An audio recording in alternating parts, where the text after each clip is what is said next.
우리 표부터 한번 다시 한번 읽어보자. 표 다시 읽겠습니다. 시작. 사랑받는 자녀같이 서로 사랑하며 살자. 말씀에 에베소서 5장 1절과 2절에 있는 말씀인데 한번 같이 읽겠습니다. 시작.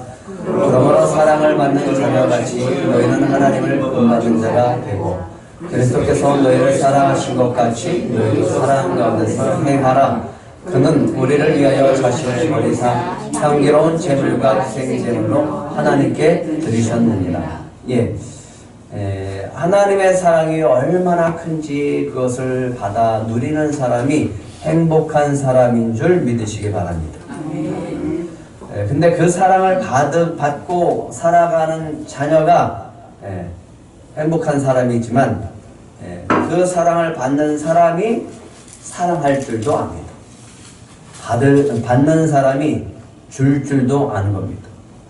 그래서 우리는 축복의 통로, 원래가 축복의 통로니까 이제는 축복의 통로라고 하기보다는 뭐 이런 통로가 통로라고 한번 고백했으면 좋겠습니다.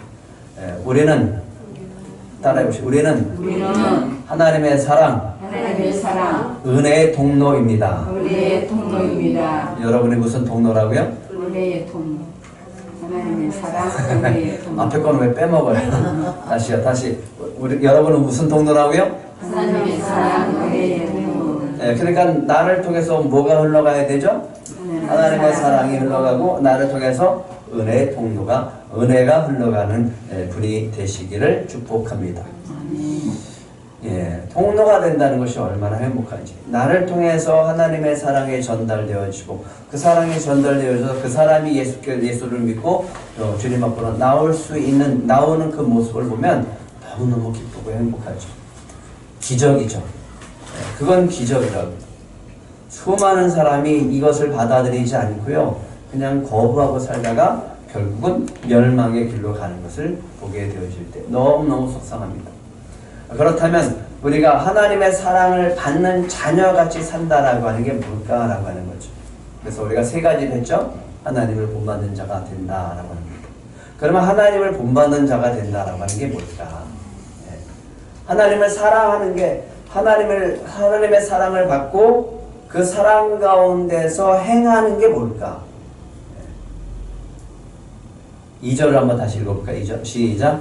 그리스도께서 너희를 사랑하신 것 같이 너희도 사랑 가운데서 행하라. 그는 우리를 위하여 자신을 버리사 향기로운 제물과 희생 제물로 하나님께 드리셨느니라. 이게 예수님의 삶의 방식이고 이게 우리의 삶의 방식이어야 된다는 거예요. 무엇이 우리의 삶의 방식인가? 그래서 세 가지를 다시 한번 보겠습니다. 1번 한번 여러분들이 보라색 글씨를 한번 읽어보세요. 1번 하나님을 본받는 자가 되자. 그러면 하나님을 본받는다라고 하는 게 뭔가라고 하는 거예요. 그러면 하나님의 속성, 하나님의 성품을 본받는 겁니다. 하나님의 성품 여러 가지가 있지만 그 대표적으로 사랑, 자비, 인자, 거룩, 선하심 이런 것들을 우리가 본받는 거예요. 그러면 우리가 살아갈 때 우리의 하나님이 주시는 하나님의 사랑을 받는 그 사랑을 통해서 하나님의 자녀로서 우리는 어떤 성품이 삶에서 드러나야 되는 거죠? 사랑, 자비, 인자, 거룩, 선함이 나의 삶을 통해서 나의 삶의 모습을 통해서 나의 삶의 방식을 통해서 드러나야 된다라고 합니다. 옆 사람을 보면서 하나님을 닮았는가 한번 쳐다보세요. 그거는 예수 그리스도를 닮은 사람들이 많아야 이 땅이 하나님의 은혜가 채워지는 나라가 되어질 줄 믿습니다. 그게 하나님의 나라라고 합니다. 우리가 뭘 갖고 힘을 써야 되냐? 돈 열심히 버는 거요? 그건 누구나 다 하는 거잖아요. 예수를 믿는 사람이라면 뭘 갖고 힘을 써야 되냐면 하나님을 본받고 하나님의 성품이 나를 통해서 드러나는데 거기에 집중하는 거죠. 두 번째는 2번 사랑 가운데서 행하자.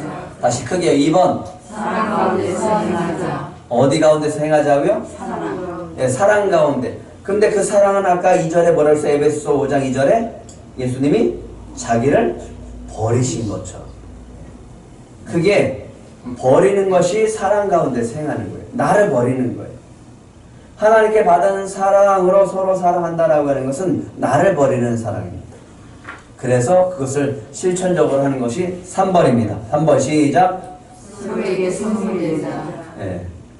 여러분은 옆 사람에게 선물이 되고 있습니까? 예. 내가 살아가고 내가 이 교회 안에 있고 내가 이 가정 안에 있다라고 하는 것은 상대방에게, 배우자에게, 우리 가족들에게, 우리 들꽃 가족들에게 나는 뭐 어떤 존재라고요? 선물이 되는 존재라. 그래서 필요를 채워주고 성경에 얘기하는 섬기는 자가 되는 겁니다. 네, 섬기는 자가 되시기 바랍니다. 섬기는 자가 되시기 바랍니다. 아멘. 예. 목요일날, 금요일날 금만 세미나를 이제 우리 강사님을 초청해서 이번 주, 지난주부터 하고 있어요. 근데 우리 강의를 들으신 목사님이 커피를 탔어요. 그리고 커피를 강사님에게 줬습니다. 저한테는 안 갖다 줍니다. 그래서 쳐다봤어요. 이런 말 하면 안 되지만 저는 안 줘요. 그래서 제가 그랬더니 깜짝 놀랐다. 목사님도 드실 거냐고. 나 커피 좋아한다고. 그래서 타다 줬어요. 그게 섬김일까요? 억지로 받는 섬김이 섬김일까? 생각해 봤습니다. 좀 서운하더라고요. 서운하지 않으려고 했는데. 근데 지지난주까지 내가 강사였는데 강사가 바뀌었다고 이렇게 풋대접을 하나? 막 이런 생각이 드는 거예요.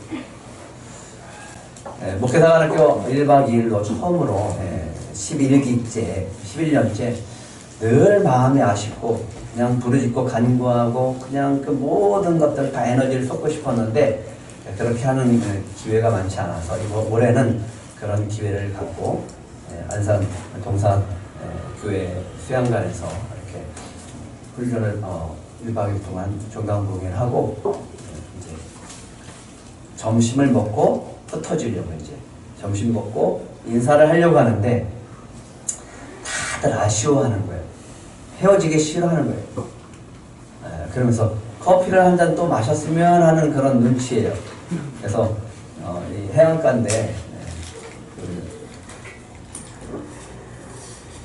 해변에 음식점이 있는데 건너갔어요. 건너가서 제가 커피를 샀습니다. 그랬더니 이렇게 많은 사람들이 좋아해요.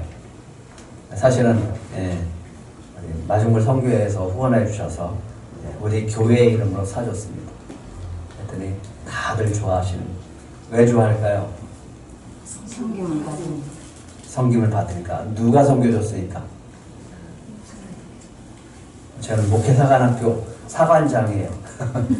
저분들은 배우시는 분들이고. 그러니까 제가 섬겨드리니까 다들 좋아하는 거예요. 목사님이 점심을 대접하면 다들 기뻐하시더라고요. 우리는 별로 감동이 없는 것 같아요. 다른 교회 가봐요. 목사님이 성도들 사주면 다 영광스럽게 생각하는데 우리는 옛날부터 제가 그냥 자주 섬겨서 그런지 별로 감동이 없는 것 같아요. 커피도 매주 섬기니까 별로 감동이 없는 것 같아요. 소가치를 높이세요, 목사님. 얼마나 더 비싼 걸 사줘야 되나. 그런 게 아니야. 가끔 그래야 돼. 섬김은 상대방에게 기쁨을 주는 겁니다. 마가복음 8장 27절을 보면 예수님이 질문합니다. 빌립보 가이사랴에 가서 이제 예수님이 십자가를 지셔야 될 때가 다가오고 있어요. 물어봅니다. 사람들이 나를 누구라고 하느냐? 제자들에게 얘기합니다. 세례 요한이라고 하고도요. 더러는 엘리야, 더러는 선지자 중에 하나라고 하더이다. 그래? 그러면 너희는 나를 누구라 하느냐? 주는 그리스도시니이다. 여러분이 살아가면서 매일매일 물어보세요. 이 질문을 예수님은 매일 하세요, 우리한테. 너희는 나를 누구라 하느냐? 그러면 여러분들은 뭐라고 대답해야 됩니까? 베드로의 고백을 하시기 바랍니다. 한번 따라해 보실래요? 주는 그리스도시요 주는 그리스도시요 살아계신 하나님의 아들이시니이다. 살아계신 하나님의 아들이십니다. 우리의 삶은 우리 이 땅 가운데의 삶은 늘 예수로 충만한 삶을 살아야 될 줄 믿습니다. 예수 충만, 성령 충만, 하나님 아버지의 마음으로 충만한 인생들이 되시길 축복합니다. 그게 행복한 거예요. 그럴 때 행복하다고. 그거를 하기 위해서는 매일매일 여러분 스스로 물어보세요. 주님이 나한테 물어보는 것처럼 너희는 나를 누구라 하느냐? 주님은 누구라고요? 주는 그리스도시요 살아계신 하나님의 아들이십니다. 그리스도라고 하는 것은 기름 부은 자 메시아라고 하는 거죠. 쉽게 얘기하면 나의 주인입니다. 고백하세요. 그렇게 고백하면 우리는 하나님의 자녀로서 어떤 존재가 되는 거예요? 하나님의 자녀입니다. 그래서 나는 날마다 어떤 존재로 살아간다고요? 하나님의 자녀라고요. 하나님의 자녀. 내 뒤에 누가 계시다? 아버지 백을 믿고 사시라고요. 그리고 내 안에 성령 하나님께서 함께 하시고 내 안에 예수로 충만케 되어진 자가 능력의 삶을 살게 되어지고 복된 인생을 살게 되어질 줄 믿습니다. 그래서 예수님이 얘기합니다. 우리 마태복음 16장 17절 18절 같이 읽겠습니다. 시작. 예수께서 대답하여 이르시되 하여나 시모나 내가 복이 있도다. 이를 내게 알게 한 이는 혈육이 아니요 하늘에 계신 내 아버지십니다. 또 내가 내게 이르노니 너는 베드로라. 내가 이 반석 위에 내 교회를 세우리니 음부의 권세가 이기지 못하리라. 누가 복 있다고 얘기합니까? 누가 복 있다고 얘기합니까? 예수가 누구인지 분명하게 아는 베드로가 복이 있다라고 합니다. 우리가 복 있는 사람이 되려면 뭘 알아야 됩니까? 예수가 누구인지 아는 거예요. 금방 했죠? 예수는 누구라고요? 주는 그리스도시요 살아계신 하나님의 아들입니다 라고 고백하는 자가 뭐가 있다고요? 복이 있다고. 믿으십니까? 다른 복 찾지 말고 이 복이 여러분에 있음을 감사하며 사시기 바랍니다. 두 번째는 교회가 무엇이고 교회가 누구인지 아는 자가 복이 있다라고 합니다. 18절 다시 읽겠습니다. 18절 시작. 또 내가 내게 이르노니 너는 베드로라. 내가 이 반석 위에 내 교회를 세우리니 음부의 권세가 이기지 못하리라. 교회가 뭔지 모르니까 교회 나오는 것이 부담스럽고 교회가 뭔지 모르니까 그게 나에게는 거부감이 생기는 거예요. 교회 나가라, 교회 나가라. 나가 죽게. 주님은 그거 원하지 않아요. 내가 나가 죽게 하는 거 주님이 원하지 않는다고요. 나가 죽게가 아니라 안 나오면 죽어요. 안 나오면 죽는 거라고요. 그래서 나오는 거예요. 이 반석 위에 내 교회를 세우려니 무슨 권세가 이기지 못한다고요? 안 나오고 예수 그리스도를 믿지 않는 자는 하나님의 자녀가 안 된 자들은 음부의 권세 아래 멸망의 길로 가기 때문에 그렇다는 말입니다. 교회는 음부의 권세가 이기지 못하고 오히려 음부의 권세를 이기는 그런 곳임을 믿으시기 바랍니다. 그래서 나오라고 합니다. 그리고 교회는 바로 나입니다. 이거는 건물이 교회가 아니라 교회는 누구라고요? 내 자신입니다. 두세 사람이 모이는 곳에 주님이 함께 하실 줄 믿습니다. 내가 중요한 거예요. 그래서 내가 중요한 거예요.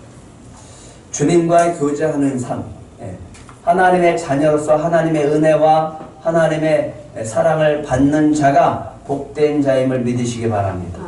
그래서 두 가지인 거예요. 예수님이 누구인가, 교회가 무엇인지 아는 사람이 복된 사람이라고.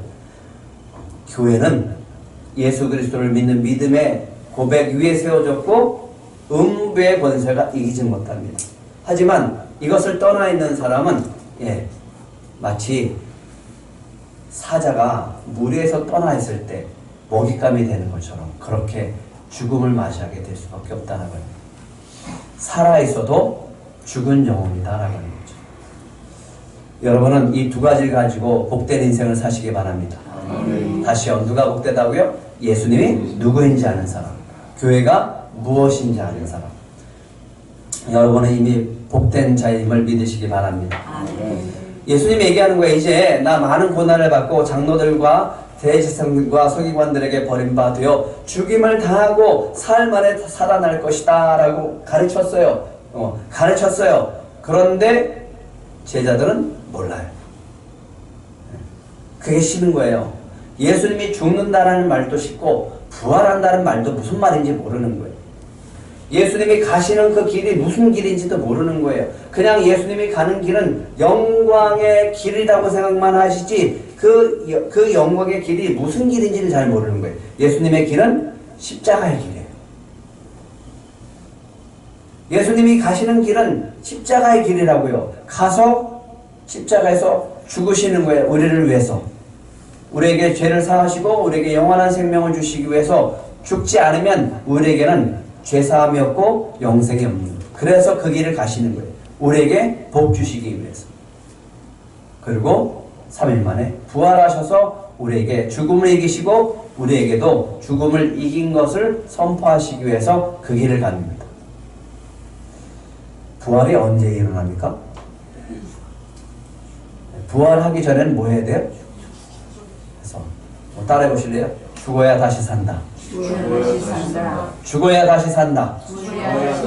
그래야 부활이 되는 거예요. 그래서 예수님은 죽으러 가십니다. 누구를 위해서? 우리를 위해서. 주여, 그게 하나님의 뜻인데 그걸 위해서 예수님이 오셨는데 주여 그리마옵소서. 이 일이 결코 주께 미치지 아니하리이다 이렇게 얘기하니까 예수님이 뭐라 그래요? 사탄아 내 뒤로 물러가라. 내가 하나님의 일을 생각하지 아니하고 내가 가는 길은 십자가의 길이고 죽음의 길이고 부활의 길인데 네가 막으면 그거는 곧 사단이다. 도리어 사람의 일을 생각하는 것이다. 예수의 길이 뭐라고요? 십자가의 길이고 고난의 길이고 죽음의 길이고 죽어야 다시 사는 부활의 길임을 믿으시기 바랍니다. 그런데 이 길을 따라가려면 이 세 가지를 해야 된대요. 제자들을 불러서 얘기합니다. 누구든지 나를 따라오려거든 자기를 부인하고 자기 십자가를 지고 예수를 따라야 한다. 우리의 인생이 어떤 인생이라고요? 우리가 가는 길이 어떤 길이라고요? 나를 부인하고 내 십자가를 지고 예수님을 따르는 삶입니다. 근데 여기서는 예수님을 따르고 싶지만은 뭐는 빼고 싶어요? 고난은 빼고 싶죠. 그죠? 고난은 빼고 싶은 거예요. 근데 고난을 빼면은 누구의 일이라고 그랬죠? 하나님의 일이 아니라 사람의 일이라고. 그건 영광이 없고 죽음의 길입니다. 자기를 부인하면 어떻게 된다 그랬죠? 자기를 부인하지 않으면 내 열심으로 살아요. 내 계획대로, 내 열정대로, 내 가치 기준으로 판단하고 내가 내 삶의 방식으로 살고 내 지식이 중요하고 스펙이 중요하고 성공이 중요하고 내 업적이 중요하고 내 이름 높아지는 게 중요하고 내 중심으로 살게 되어집니다. 그러면 그거는 하나님과 아무런 상관없는 삶입니다. 결국은 멸망의 길로 가는 겁니다. 주님이 얘기합니다. 나더러 주여 주여 하는 자마다 다 천국에 들어갈 것이 아니요 다만 하늘에 계신 내 아버지의 뜻대로 행하는 자라에 들어가리라. 누가 들어간다고요? 누가 천국에 들어간다고요? 하나님 아버지의 뜻대로 행하는 자라에 들어가리라. 그러면 우리는 뭘 알아야 되는 겁니까? 그렇죠. 아버지의 뜻이 무엇인지 알고 가야 됩니다. 그게 모르는데 어떻게 가요? 그러니까 아버지의 뜻이 모르니까 그냥 여전히 내 뜻, 내 마음, 내 중심, 그냥 내 열심으로 살아가는 거죠. 주님이 얘기합니다. 그 열심은 나랑 상관없는 거다. 너가 아무리 높아져도 나는 너와 상관이 없단다. 네가 아무리 부유케 되어져도 나는 너와 상관이 없단다. 라고 하는 거죠. 그래서 누가는 이렇게 고백을 하고 있습니다. 누가는 이렇게 기록하고 있습니다. 누가복음 9장 23절 같이 읽겠습니다. 시작. 또 문에게 이르시되 아무든지 나를 따라오거든 자기를 부인하고 날마다 제 십자가를 지고 나를 따를 것입니다. 예, 날마다가 들어가 있어요. 그것을 행한 사람이 바울인데 고린도전서 15장 31절 같이 읽겠습니다. 시작. 형제들아, 내가 그리스도 예수 우리 주 안에서 가진 바 너에게 대한 나의 자랑을 두고 단언하노니 나는 날마다 죽노라. 죽은 다음에 뭐가 찾아온다 그랬죠? 죽어야 뭐가 온다고요? 부활 이전의 죽음이에요. 그래서 우리는 날마다 죽는 겁니다. 그리고 실제로 생명이 단축되잖아요. 날마다 죽는 거죠. 날마다 죽는 거죠. 하나님의 뜻을 위해서 내가 죽어가는 삶, 그리고 그래서 하나님을 닮아가고 하나님을 본받고 예수님을 닮아가는 삶이 아버지의 뜻대로 사는 삶인 줄 믿으시기 바랍니다. 마가복음 9장 30절에 이제 갈릴리로 가십니다. 예. 예수님이 갈릴리로 가시는데 길거리에서 제자들이 수근수근 하더니 서로 막 의논하고 토론하고 논쟁이 벌어진 거예요. 31절에 이는 제자들이 가르치시며 또 인자가 사람들의 손에 넘겨져 죽임을 당하고 죽은 지 3일 만에 살아나야 하리라는 것을 말씀하셨기 때문이다. 예. 예수님이 이제 어떻게 되신다고요? 예수님이 어떻게 되신다고요? 죽는다고요. 예. 예수님이 죽으시고 부활하신다고요. 그런데 제자들은 관심이 없어요. 왜 그럴까? 제자들은 이 말씀을 깨닫지 못하고 묻기도 뭐했더라? 두려워요.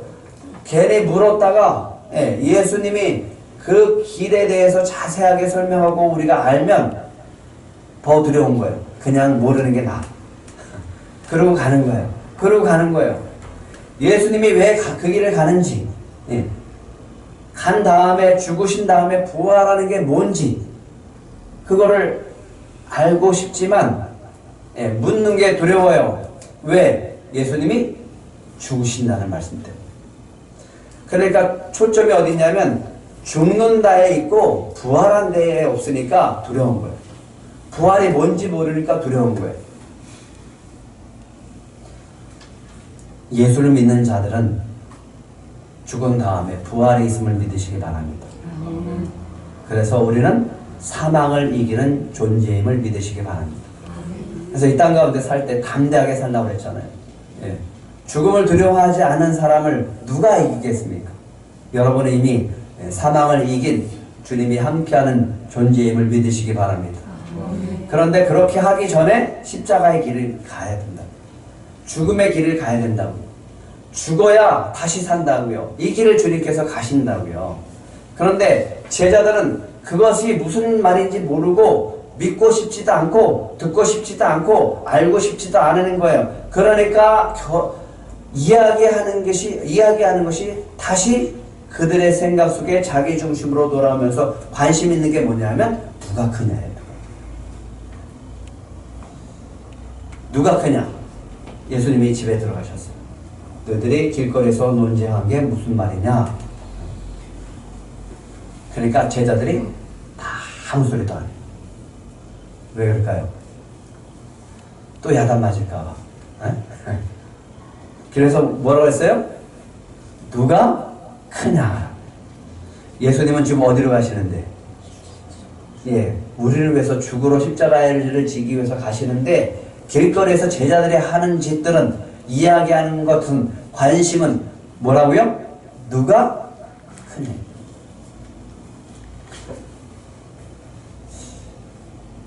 임종을 앞뒀는데 자식들이 재산 갖고 싸우면 그 아버지 마음 어떨까요? 죽으려다가 다시 일어나겠죠. 그죠? 예수님은 지금 죽으러 가고 있어요. 근데 제자들이 하는 이야기의 관심은 누가 크냐예요. 교회를 와요. 예. 교회를 오면 사람들의 관심이 있습니다. 어디로 갈까요? 사람들이 모여요. 목회자들이 모여요. 그 사람들의 관심과 그 주제는 무엇일까요? 너무 속상할 때가 많아요. 네. 누가 작냐를 이야기하는 사람은 없어요.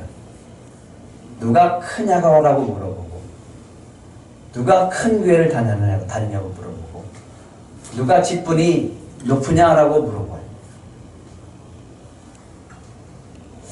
그게 주님 앞에 무슨 큰 도움이 될까요? 세상 사람들은 뭐에 관심이 있을까요?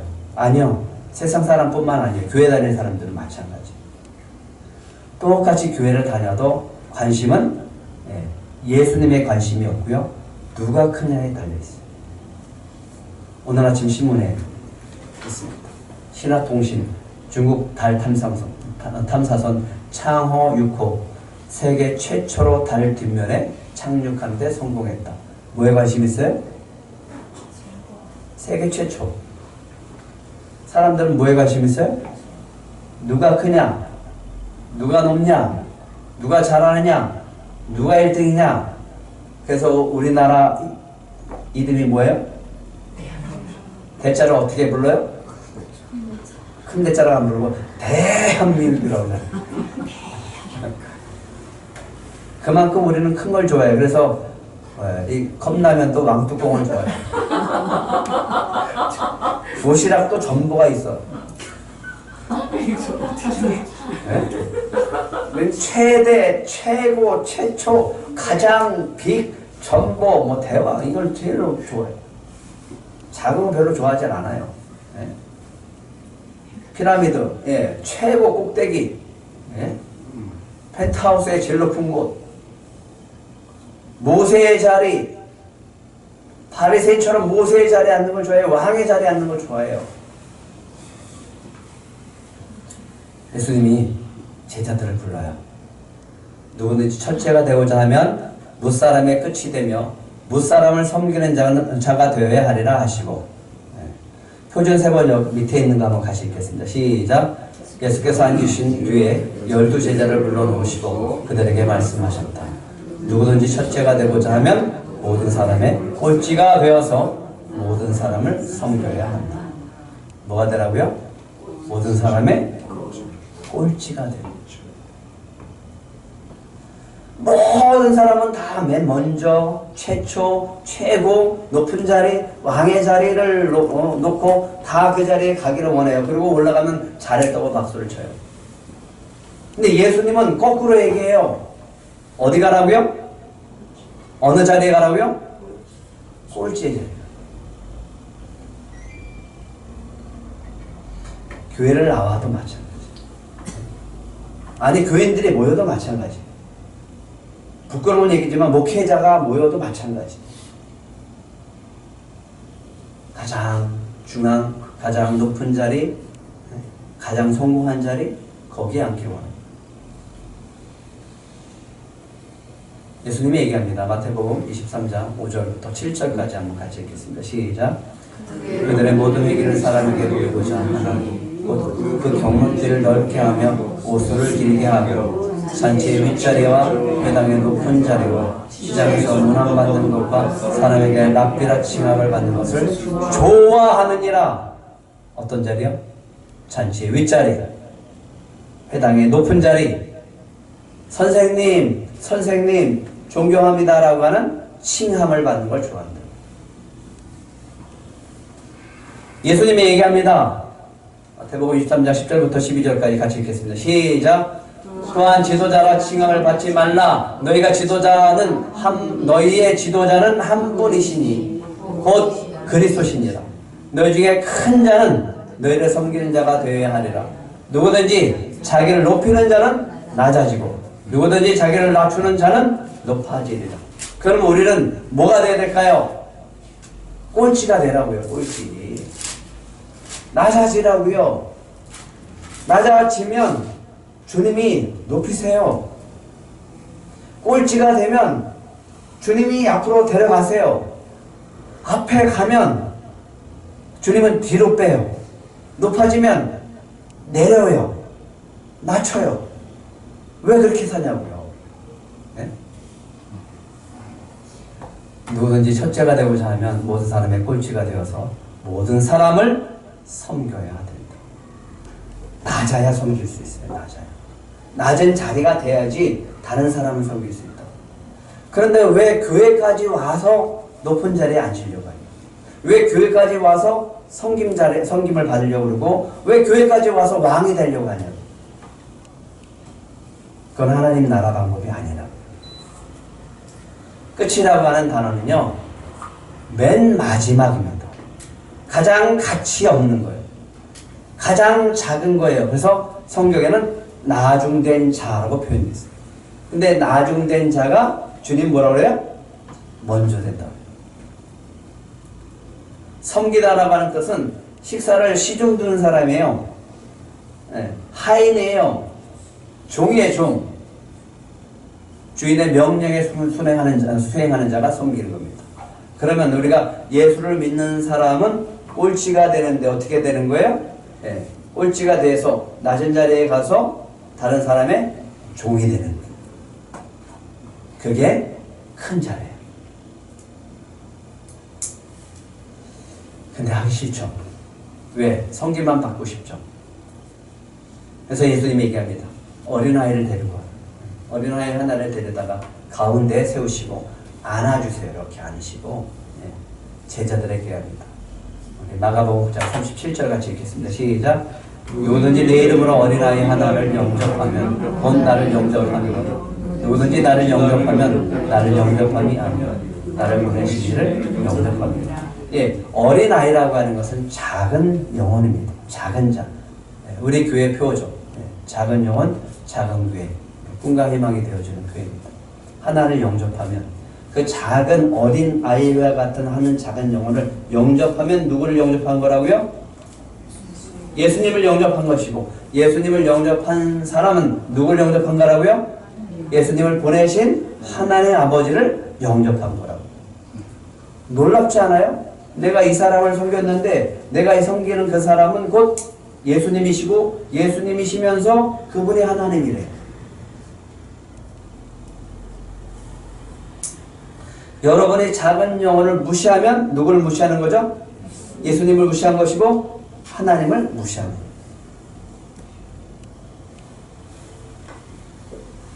이렇게 하면 이제는 잘 섬기시겠죠. 우리 옆 사람 보세요. 당신이 예수님이십니다.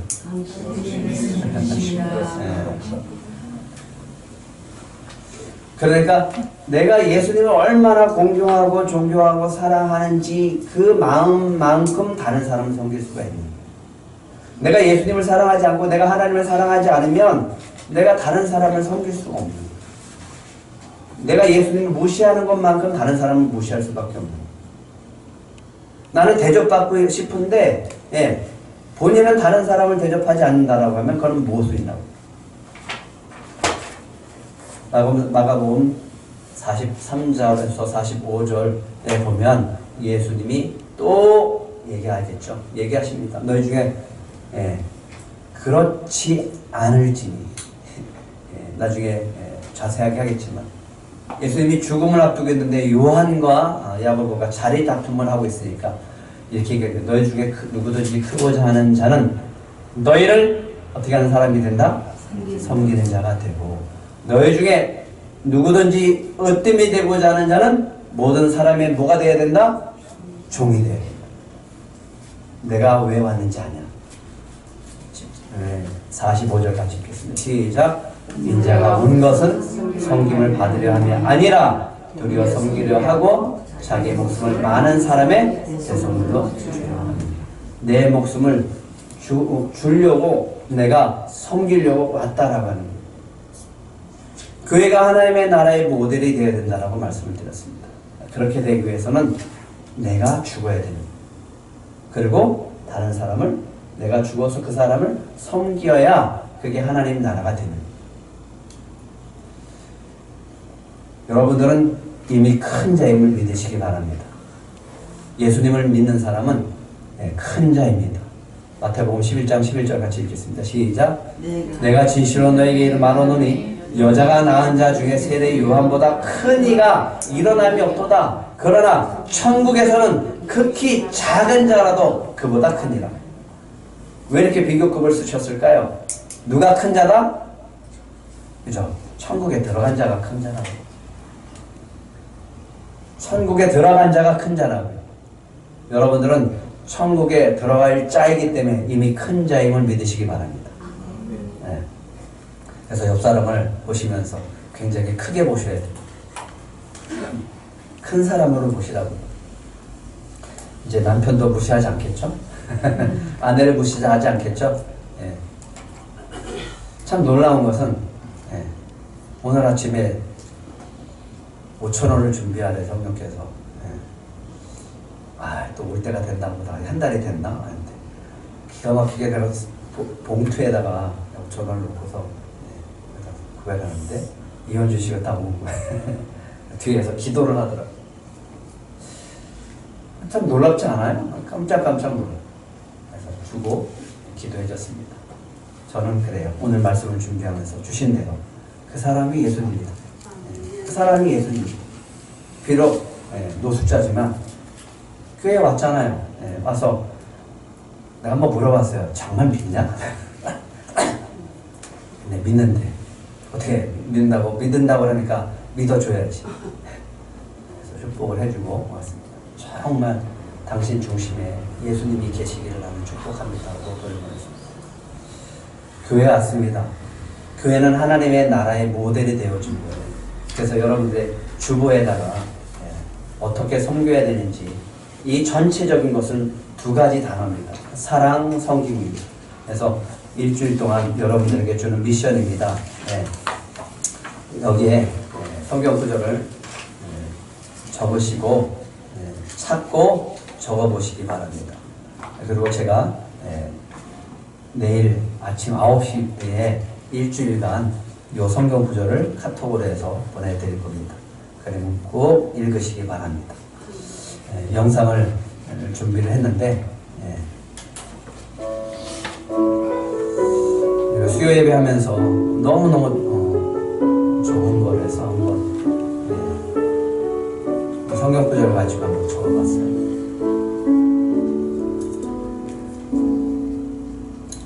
섬기는 거 서로 격려하는 겁니다. 그리고 서로 덕을 세우는 겁니다. 하나님의 마음처럼 서로 자비를 베푸는 것이고요. 서로에게 복종하는 겁니다. 피차 복종하라 했습니다. 낮아져야 복종할 수 있고요. 낮아져야 섬길 수가 있고 낮아져야 사랑할 수 있습니다. 그리고 귀하게 여길 수 있어야지 대접할 수 있습니다. 그리고 상대방이 나한테 잘못한 일이 있으면 용서할 수 있어야 됩니다.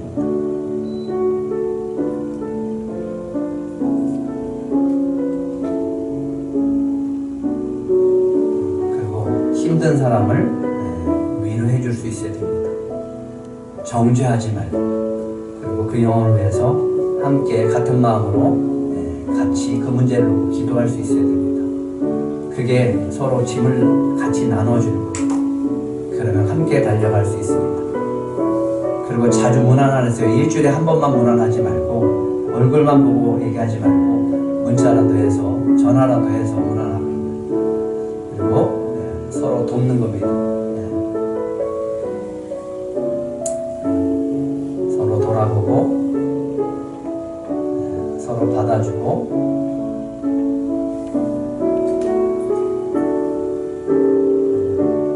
서로 참아주고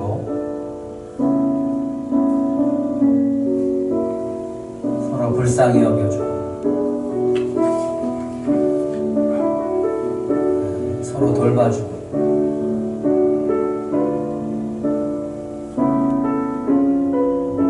서로 봉사해주고 헌신해주는 거죠.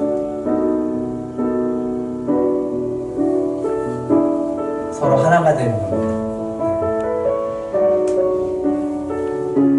상대방을 더 낮게 여겨주는 거죠. 존중해주는 거죠. 서로의 죄를 고백하는 겁니다. 그리고 병나게를 위해서 서로 기도해주고 서로가 연결된 서로의 몸이라고 하는 한 교회, 들꽃 교회라고 하는 지체라고 하는 것을 알려주고 거짓말하지 않는 겁니다. 그리고 에너지를 빼앗지 않는 겁니다. 악한 말하지 않고 마지막으로 원망하지 않는 겁니다.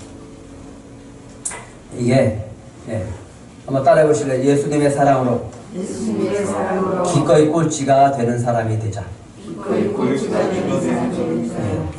앞으로 보내주세요. 앞으로 보내시고 우리는 뒤로 가는 그게 섬겨주는 거예요. 예수님을 본받고 닮아가는 자, 그게 누군가?